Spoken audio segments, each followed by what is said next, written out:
Hello, you're welcome. You're welcome onto my channel today, and it gives me great joy to observe you are viewing this video. I'm Professor Olayinka Akanle. I'm a sociologist. I'm a lecturer in the university. On this channel, I do a number of stuff, but all the stuffs I do, you can cluster them into four. Sociology and research are central to them, but I do content on migration and relationship. Today, the video is on Émile Durkheim. Émile Durkheim. And this video is very important, and you must take it in context of previous videos that I've dropped. You know, it's a series on founding fathers of sociology or contributors to sociology. And I've dropped video on Ibn Khaldun, I've dropped video on August Comte, I've dropped video on Tucker Parsons, I've dropped video on Max Weber. So this one now is a video on Émile Durkheim. So you have to view all those videos to be able to catch up, because these founding fathers are somewhat in conversations. So for you to understand Émile Durkheim sufficiently, view those ones I've dropped. And Émile Durkheim is a very phenomenal contributor to sociology. You know, born in 1858 and died in 1906. So he reigned essentially also in the 20th, century. And the best way to look at this, like I've said in previous videos, is just so to look at their contributions, in the context of the emergence of sociology as a discipline that emerged during the Industrial Revolution and French Revolution to explain the social disorder that accompanied these two revolutions in Europe. So the Auguste Comte, given the name sociology to the discipline, Ibn Khaldun, writing in Africa, and Weber doing, his own intervention and looking at Tucker Parsons also. All of these people try to bring sociology on board as a discipline to provide solution intellectually to the chaos at that point in time. It's against this background you have to also understand Émile Durkheim. Since he was born in 1858, in the 19th century, up to, the time he died in 1906 in the 20th century, the events of these centuries shaped significantly his intervention. He was born in France, so he was a French sociologist. And like you will see later, his background essentially influenced his writings. He was born to the family of rabbi, it's a very religious family, Jewish traditions. To a Jewish family, his father, grandfather, great-grandfathers also were Jewish, and they very religious, a rabbi that is teachers of the faith. So, and that's why he wrote essentially a lot of things, wrote about how to maintain social order, the role of division of labor in society, the role of education, the role of religion profoundly, the role of the different societies, the rural, the urban, essentially what could be said to hold society together, and how to achieve social order during his own time. So people's historical experiences, environmental factors, contextual factors, family factors, challenges they confront per time in every society, ultimately determine what their contributions will be.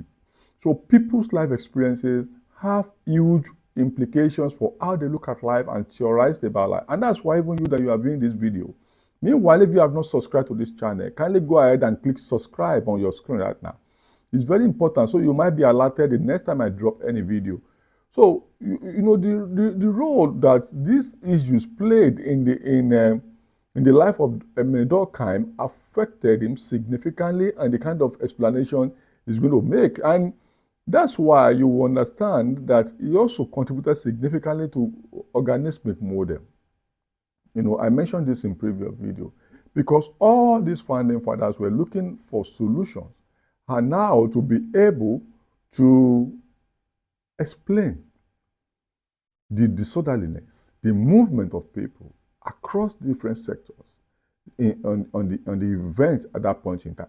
Now let me break it down one after the other. When you look at the fact that he established sociology, he contributed to sociology as a discipline in conversation with previous people. And he also tried to further explained social solidarity. He wrote essentially, enormously on social solidarity. That there's a need because a lot of disorganization, breakdown of norms and values in that particular period. It was a search for social solidarity, cohesion. Don't forget this, cohesion. Our society needs to fuse together. Don't forget I said originally, a central problem of sociology is the problem of social order, explaining social order and maintaining social order. So a major contribution of Émile Durkheim was the search for social solidarity. He maintained that there's a need for sociology to be able to explain solidarity, to be able to achieve solidarity, and he gave methodologies and he gave, explanations and theories for this. So aside the fact that he contributed ideas, he contributed also methodologies and practices in the way that sociology should go, looking at what holds society together. If you don't forget, I mentioned this also for Comte when he was looking at society from the angle of statics and angle of dynamics. So Durkheim also tried essentially to explain solidarity. How do we explain solidarity? How do we achieve solidarity?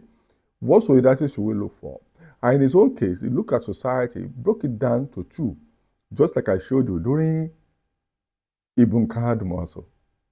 You see the way I'm connecting this, and this is very important for you to be able to understand it. Ibn Khaldun also broke societies into two, the rural and urban, talking about Umran Badawi and Umran Badari.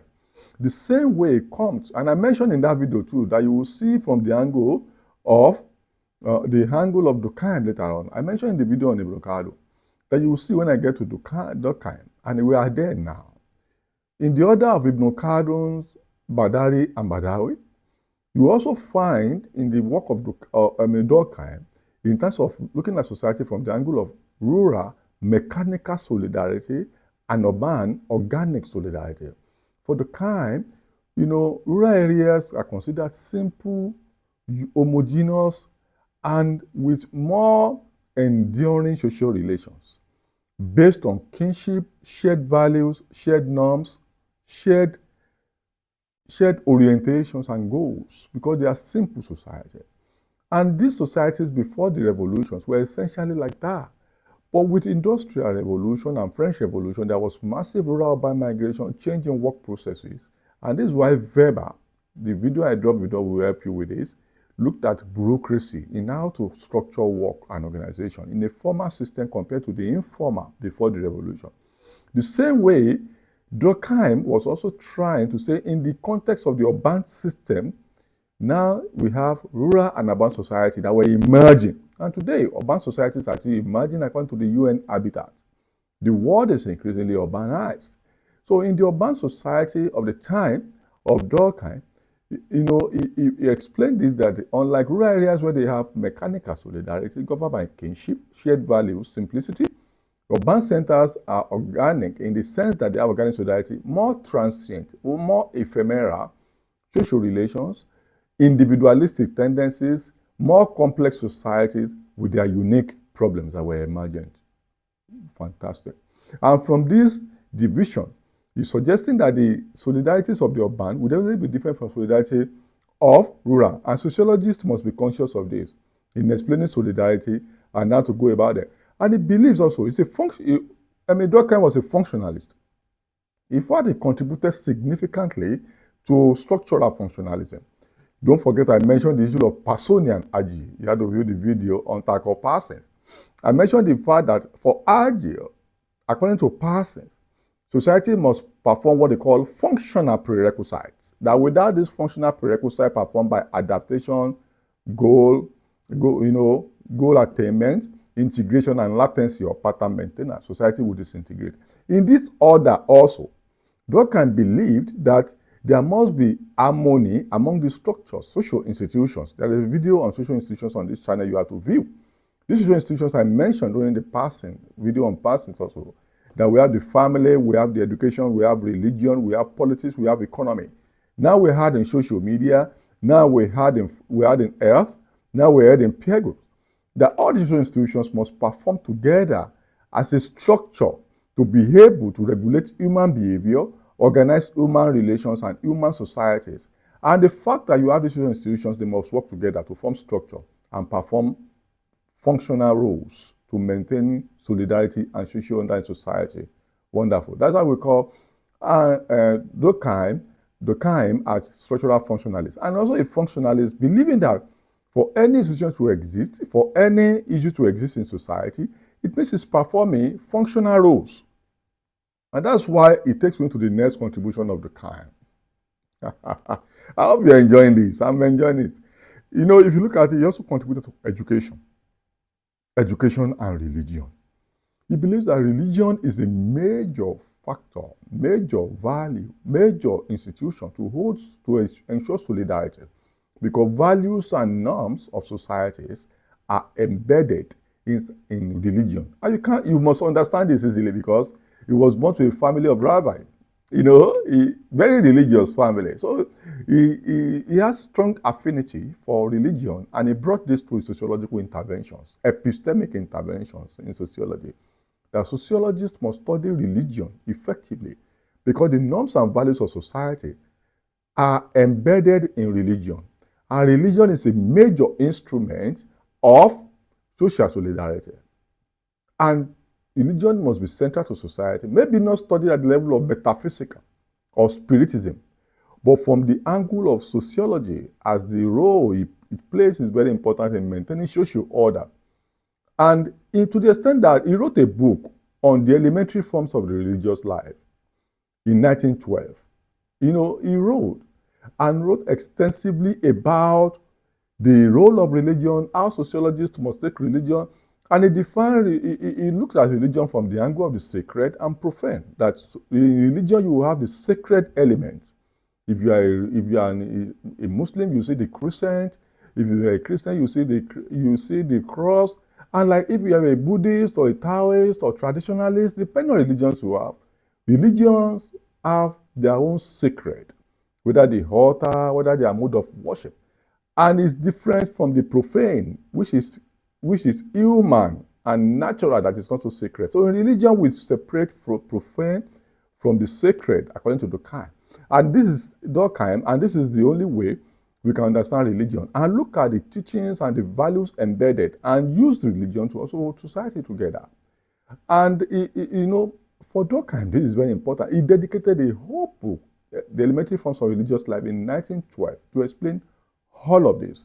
Also, he wrote about education, that education as a social institution must function to teach as an agent of socialization, to teach people what is needed to understand about society, to work in society, and to also to propagate and teach what is needed in that society per time across generation. That's why today also, and that's why I'm making this video, to document knowledge from my perspective as a professor of sociology for the current generation and the ones to come.